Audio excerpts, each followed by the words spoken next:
Okay, so you want to buy a self-storage facility. You want to find a cheap piece of dirt somewhere out in the suburbs, throw up a bunch of metal boxes, slap on some roll-up doors, and sit back while the rent checks roll in every single month. No complicated plumbing.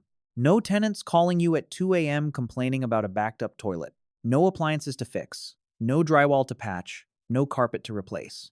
Just concrete, steel walls, padlocks, and pure passive profit. Sounds incredibly simple. It is not simple, and the story of how these giant metal boxes actually make money and how they can silently bankrupt a rookie investor is one of the most brutal and misunderstood stories in all of commercial real estate. To understand how the trap is set, you have to look at what you are actually buying. Before you collect a single dollar of rent, you need to survive the process of acquiring the building or building it from scratch.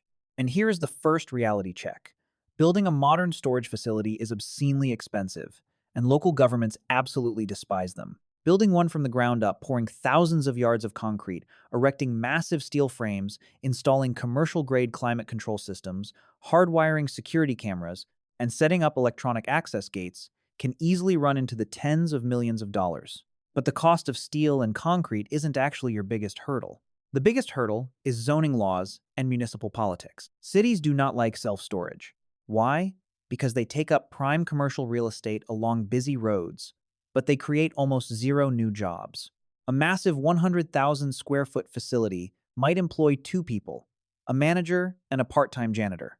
They bring in zero local sales tax, and they are generally viewed by city councils as ugly, industrial scars on the community landscape. Because of this hostility, you can no longer just build a row of tin sheds on a highway. To get a permit today, cities force developers to build what the industry calls Trojan horse facilities. These are storage buildings forced to disguise themselves. Cities will mandate expensive brick facades, fake retail windows on the ground floor, high-end landscaping, and architectural designs that make the building look like a luxury apartment complex or a corporate headquarters. By the time you fight through the hostile city council meetings, comply with the strict architectural mandates, and finally cut the ribbon, you might have spent 4 years of your life and enough capital to build a small hospital. So, buying an existing facility is usually the safer, cheaper route up front, right? Yes, but that is exactly where things get dangerous. Because not all storage facilities are playing the same sport. There is a massive structural gap in this industry between what insiders call Class A facilities and everything below them. A Class A facility is that multi-story, state-of-the-art fortress sitting right in the middle of a dense, wealthy urban center. It is 100% climate-controlled, features app-enabled Bluetooth locks on every door, and has loading bays that look cleaner than most grocery stores. These properties trade for enormous sums, sometimes north of $50 million for a single location, because the income they produce is incredibly stable and highly institutionalized. Then, there are the facilities 2 or 3 tiers down the ladder, the Class B and Class C properties. These are the single-story, drive-up metal rows sitting off a secondary highway on the edge of town. They have chain-link fences, manually operated gates, and maybe a gravel driveway instead of pavement. The price tag on these is much lower, which makes them highly attractive to first-time investors. But here is the secret that lower price tag is hiding. When you buy a storage facility, you aren't actually buying a building. You are buying a highly leveraged bet on the demographics within a 3 to 5 mile radius, and the price tells you everything about the risk of that bet. It is crucial to understand that most of the people who own the massive storage facilities today do not own them the way you'd own a rental house. They own them through a financial structure called a real estate investment trust, or REIT for short. If you live in America, you have seen their names on giant orange, green, or blue signs towering over the highway. Public Storage, Extra Space Storage, CubeSmart, U-Haul. A REIT is a massive corporation that owns income-producing real estate and is legally required by the IRS to pay out at least 90% of its taxable profit to shareholders every year as dividends. In exchange for doing this, the corporation does not have to pay corporate income tax. This specific tax structure is the engine that created large-scale storage ownership in its current form. It allows ordinary investors on Wall Street to buy shares in a storage empire for the price of a fast food meal without ever having to personally drive out to a facility and bolt cut a rusty padlock off a delinquent unit. The largest of these REITs own thousands of facilities simultaneously. They spread the risk of any single local market crashing across a massive, diversified national portfolio. That is a fundamentally different game than the one facing a private mom-and-pop buyer who takes out a massive commercial loan and puts their entire life savings into one row of metal sheds in one single town. If that one town loses its major employer, the REIT doesn't even notice. The private buyer goes bankrupt.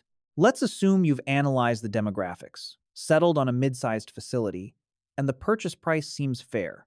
You sign the papers. Before you collect your first real rent check, there is a hidden layer of expenses that catches almost every new owner completely off guard. First, there is the trap of deferred maintenance. Metal roofs naturally rust, expand, contract, and eventually leak. The massive, commercial-grade HVAC systems, required to keep hundreds of thousands of square feet climate-controlled, are run into the ground. Electronic security gates, the literal only things standing between your customers' belongings and local thieves, require constant, expensive servicing. If the previous owner was quietly cutting corners and ignoring repairs just to keep the cash flow looking healthy on paper before they sold it to you, you will find out about it during your very first winter. Usually, it arrives in the form of a six-figure repair bill that wipes out your entire first year of profit. But let's look at the revenue, because here is where the business gets genuinely fascinating. The way a storage facility makes money is radically more sophisticated than most people realize. It functions less like a landlord and more like a multidimensional, algorithmically driven cash machine. The first and most obvious layer of income is base rent. Customers pay a fixed monthly fee for a 10x10 or 5x5 box of empty space. But the modern self-storage industry doesn't price those units by slapping a laminated rate sheet on the front door anymore. They use aggressive dynamic pricing algorithms, exactly the same way Delta Airlines prices a seat on a flight. If the software detects that there are only 2 ground-floor, climate-controlled 10x10 units left in the entire building, the price for that specific unit on the website will automatically spike by 20% that very same afternoon. It factors in local housing market data, competitor pricing down the street, and even the historical demand for that specific week of the month. But the most ruthless and profitable part of the revenue model doesn't apply to new customers. It targets the existing ones. Storage companies utilize a strategy known as push rates. They aggressively and consistently raise the monthly rent on people who have already moved their stuff in. Why? Because the data tells them a brutal psychological truth. The financial cost, the time, and the sheer physical agony required to rent a U-Haul, take a day off work, load all your heavy furniture out of the unit, and drive it across town to a competitor to save $20 a month, is almost always higher than the annoyance of just accepting the price hike. The tenant is physically and psychologically trapped by their own possessions. The algorithm will push the rent up by 8%, then 12%, then 15%, stopping exactly at the mathematical breaking point right before the customer decides to leave. Every single dollar of that push rate increase goes straight to the owner's bottom line. The second layer of income, and this is the silent giant of the industry, is tenant insurance. Almost every modern facility legally requires you to have your belongings insured in order to sign the lease. If you don't bring your own proof of third-party insurance, the facility manager will gladly sell you their in-house policy for an extra $15 to $20 a month. That sounds like pocket change. But the profit margins on storage insurance are staggering. Actual claim payout rates in the storage industry are virtually non-existent compared to auto or health insurance. Most people are storing old couches and outgrown clothes, not fine art. This means the vast majority of that monthly insurance premium collected across hundreds of units is pure, unadulterated profit. For many large operators, tenant insurance accounts for up to 20% of their total net operating income. The third revenue layer is administrative fees and retail, selling padlocks at a 300% markup, overcharging for bubble wrap, moving boxes, and tape. But the holy grail of administrative income is late fees. When a customer forgets to pay on the first of the month, the property management software automatically slaps a $20 or $30 late fee onto their account on the 5th day. The facility owner doesn't have to lift a finger, make a phone call, or send an email. The software simply prints the money. So far, owning self-storage sounds like a flawless, bulletproof business model.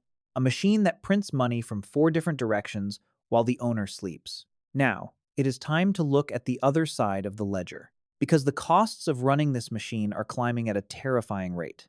Property taxes on a massive footprint of commercial land can be one of the single largest line items of the year. And in many states, the moment you buy the facility, the local government reassesses the property value based on your purchase price, meaning your tax bill can instantly double from what the previous owner was paying. Add to that utility costs.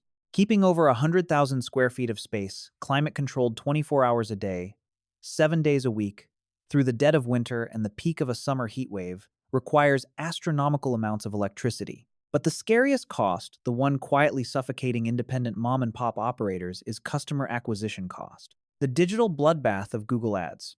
Back in the 1990s, all you needed was a giant yellow sign visible from the highway and a listing in the yellow pages to keep your facility 95% full. Today, the war for customers is fought and won entirely on a smartphone screen. When someone needs a storage unit, they are usually in a state of sudden transition. They are moving. They are getting divorced. They are dealing with a deceased parent's estate.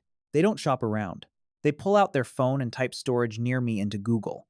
If your facility does not show up in the top 3 sponsored search results, you effectively do not exist. The massive REITs know this. They pour tens of millions of dollars into bidding on local keywords. In highly competitive markets, an independent owner might have to spend $15 to $20 just for a single click on their website. Not a signed lease.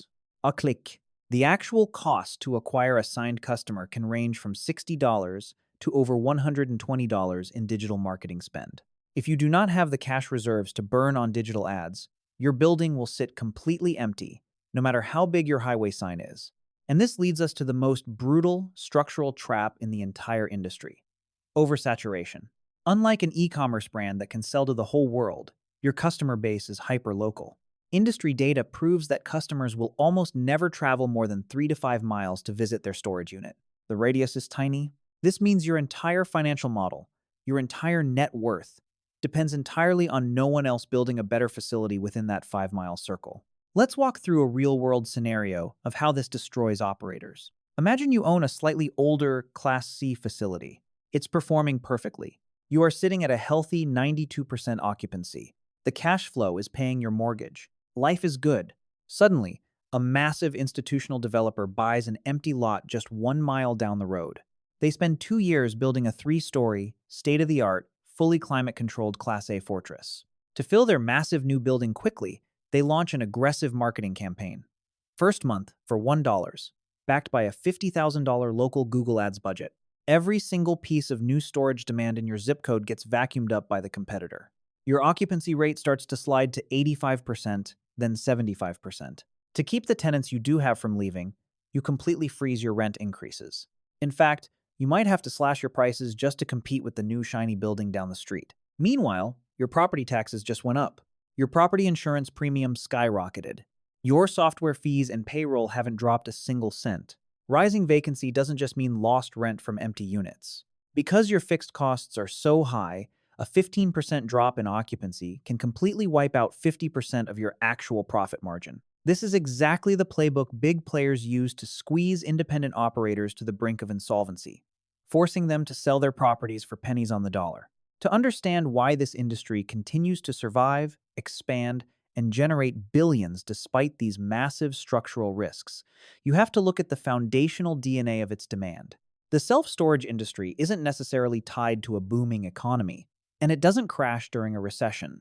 It is historically recession-resistant because it is driven by what industry veterans call the 4 Ds: death, divorce, downsizing, and dislocation.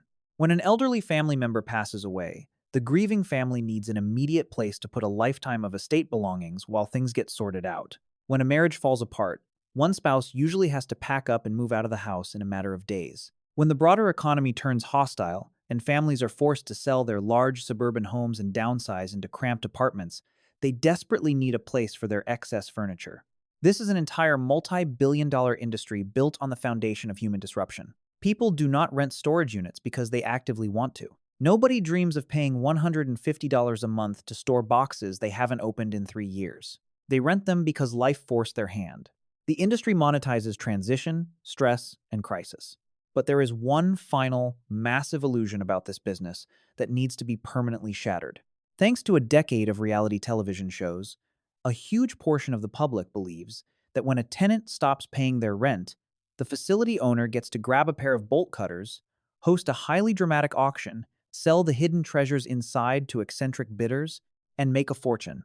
The reality in the field is a grinding legal nightmare. The lien process, the legal act of seizing and selling a civilian's personal property, is one of the most strictly regulated and heavily penalized parts of the job. When someone stops paying, you cannot just throw their stuff in the dumpster and rent the unit to someone else.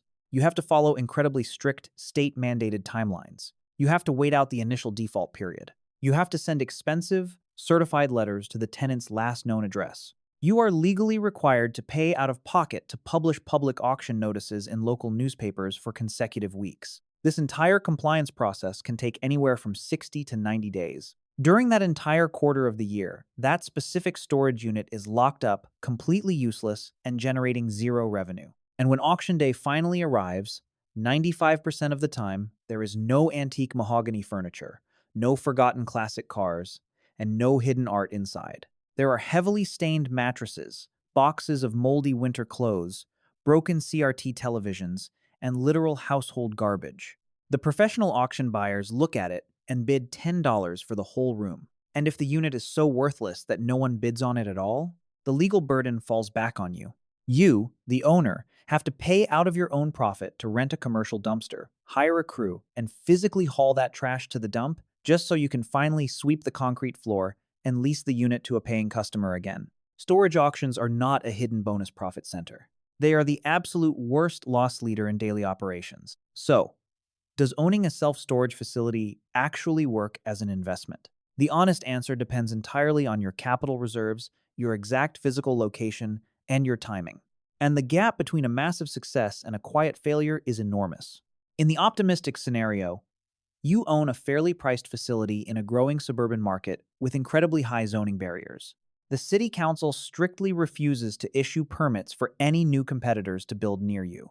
Your algorithm slowly pushes rents up by 8% a year, and your tenants, trapped by convenience, barely notice. Your occupancy holds rock steady at 92%.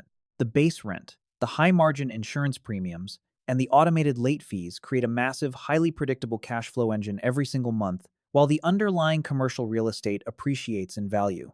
This is the exact, historically proven outcome that turned the early pioneers of this industry into billionaires. In the realistic, pessimistic scenario, you buy a facility near the peak of a real estate cycle, using highly leveraged debt. The very next year, two massive institutional REITs open up right down the street. You get dragged into a digital marketing war on Google that you mathematically cannot afford. Your occupancy plummets to 70%.